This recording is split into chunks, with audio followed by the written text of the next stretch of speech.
Negara-negara Asia Tenggara termasuk Indonesia menjadi kawasan paling resilient dalam menghadapi bencana, ungkap World Pole Resilience Index. Indonesia mendapat skor tinggi dalam persepsi kepedulian tetangga dan pemerintah. Namun, masih perlu meningkatkan upaya adaptasi perubahan iklim. Simak laporan VOA untuk Anda. Kalau biasanya ketangguhan masyarakat diukur dari infrastruktur pencegahan bencana, indeks resiliensi mengukur aspek-aspek sosial.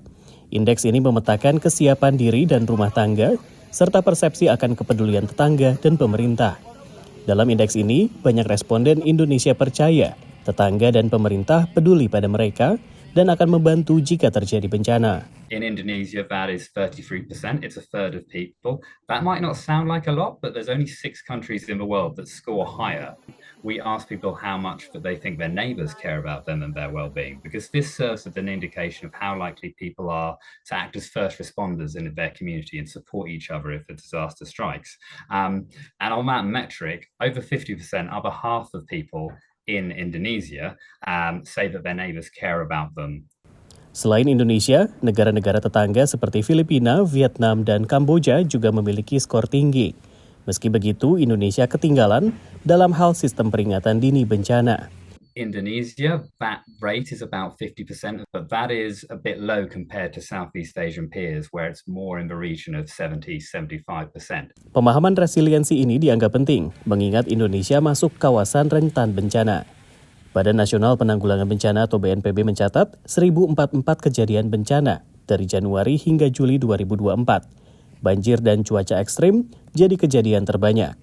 Namun, adaptasi perubahan iklim menemui sejumlah kendala.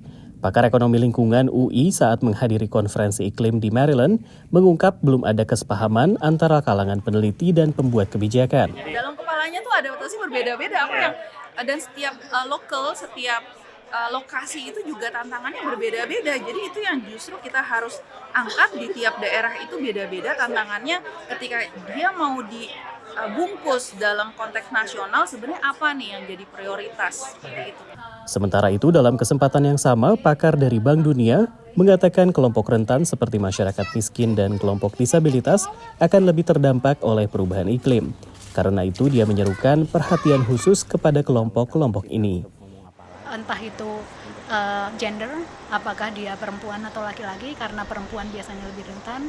Kemudian ethnic groups, misalnya orang-orang yang dari ethnic minorities seperti masyarakat adat, karena secara historis mereka juga kelompok masyarakat yang memiliki sedikit akses terhadap basic services, mereka akan lebih kecil kemampuan adaptasinya terhadap perubahan iklim. Berdasarkan studi Kementerian PPN Bappenas, akibat dampak perubahan iklim, Indonesia berpotensi mengalami kerugian hingga 115 triliun rupiah pada tahun 2024. Dari College Park, Maryland, Rio Tuasikal, VOA.